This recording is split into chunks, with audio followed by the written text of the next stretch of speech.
Reumatoidniy artrit kechikib tashxis qo'yilsa, og'ir asoratlarga olib kelishi mumkin. Qo'l va tirsaklarda revmatologik tugunchalarni paydo bo'lishi kuzatilib, ko'pchilik buni qariyalar kasalligi deb o'ylaydi, lekin bu har qanday yoshda uchrashi mumkin.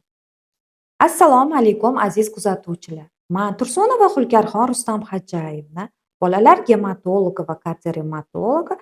Bugun sizlar bilan reumatoidniy artrit haqida gaplashamiz. Reumatoidniy artrit dunyo miqyosida eng ko'p tarqalgan autoimmun kasallik bo'lib, ko'pchilik buni qariyalar kasalligi deb o'ylaydi, lekin bu har qanday yoshda uchrashi mumkin. Qanday qilib organizm o'z bo'g'imlariga qarshi kurashadi? Bunda klinik belgilari, kasallikni kechishi va davo choralari qandayligi haqida bugungi mavzuyimizda gaplashamiz. Reumatoidniy artrit bu surunkali autoimmun kasallik bo'lib, asosan sinovial bo'g'imlarni yallig'lanishi va ularni tuzilishini buzilishi bilan kechuvchi kasallik hisoblanadi.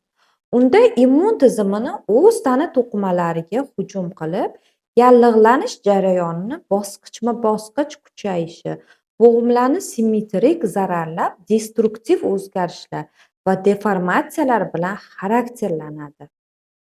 Shu bilan birga ichki a'zolarni ham zararlashi mumkin.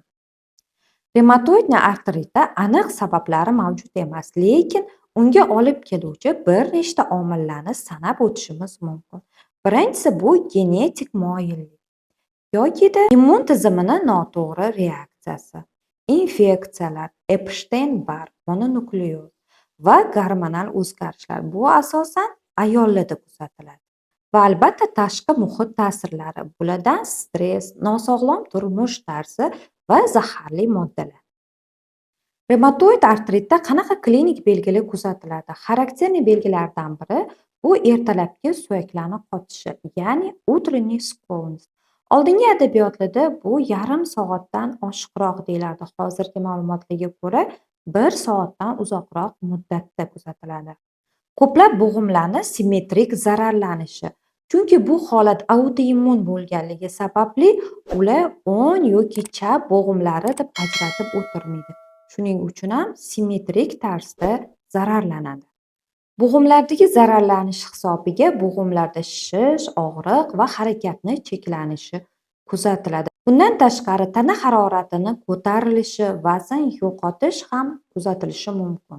Keyinchalik qo'l va tirsak sohalarida qattiq shishlar, reumatoidniy tugunchalarni paydo bo'lishi kuzatiladi. Reumatoidniy artrit tashxisi klinik belgilari laborator va instrumental tekshiruvlardan keyin qo'yiladi. Reumatoidniy artrit tashxisini qo'yishda laborator tekshiruvlardan umumiy qon tahlili. Umumiy qon tahlilida eritrotsitlarning cho'kish tezligi va leykositlar miqdorini o'sishini ko'rishimiz mumkin.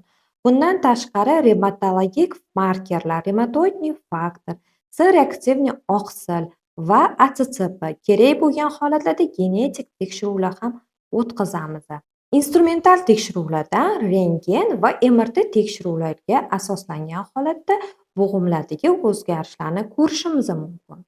Reumatoidniy artritni to'liq davolash imkoni yo'q, lekin bemorlarni yashash tarzini va yashash sifatini yaxshilash imkoniyati mavjud.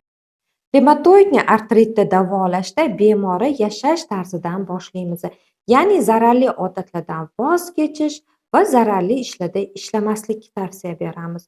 Dori preparatlardan MPVSlar, ya'ni nosteroidniy protivospolitiniy preparatlar, bazis terapiyalardan metotrexat va sulfasalazin bu kasallikni rivojlanishini sekinlashtirib turadi.